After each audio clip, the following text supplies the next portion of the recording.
नमस्कार, मैं प्रकाश आनंद आप लोगों के बीच एक नए टॉपिक के साथ हाजिर हुआ हूँ। इस टॉपिक का नाम जो है एक मेडिसिन्स रिव्यू सेंटर रिव्यू में जो करने जा रहा हूँ वो मैक्स्ट्रा पी नाम का एक सिरप आता है। ये मैक्स्ट्रा पी जो सिरप है वो खास करके इसमें जो इसका क्या कंपोजिशंस है, इसका क्या बेनिफिट है और इसको किन बच्चों में यूज किया जा सकता है, साथ ही इसकी मात्रा कितनी है, ये मैं आपको आज डिस्कस करने वाला हूँ।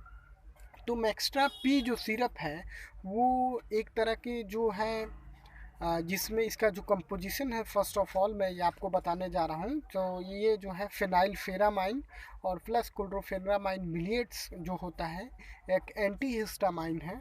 और ये जो है जो सर्टेन केमिकल जो है हिस्टामाइन जो है सर्टन केमिकल होते हैं जो रिस्पॉन्सिबल होते हैं एलर्जी के लिए, उनको ये दूर करता है।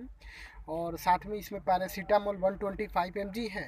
पैरासीटामोल जो है एक बुखार कम करने वाली दवा के रूप में जाना जाता है, साथ ही कमर दर्द, देह दर्द और बहुत सारी दर्दों को ठीक करने के लिए भी यूज किया जाता है।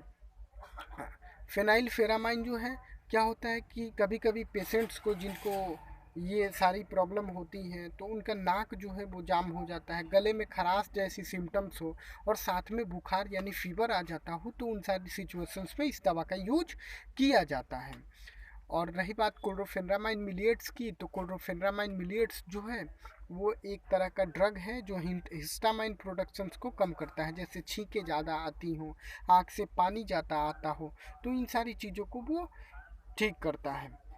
और इनके साथ एंटीबायोटिक भी बहुत डॉक्टर जो है प्रिस्क्राइब करते हैं। एंटीबायोटिक का नाम जो है वो कैलेवाम आता है, जिसका कंपोजिशन नेम जो है एमॉक्सिसिलिन पोटासियम कार्बोनेट के नाम से मार्केट में बिकता है।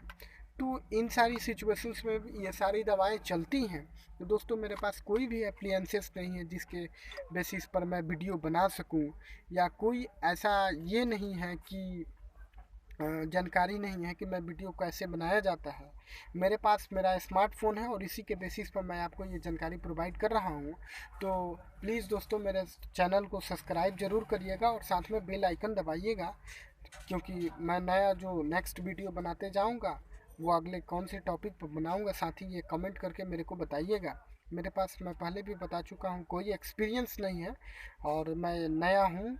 और अभी जो भी मेरे पास टेक्नोलॉजी नहीं है वो हिसाब से ही अब वीडियो बना रहा हूँ। तो प्लीज़ प्लीज़ सब्सक्राइब और कमेंट ज़रूर करिएगा।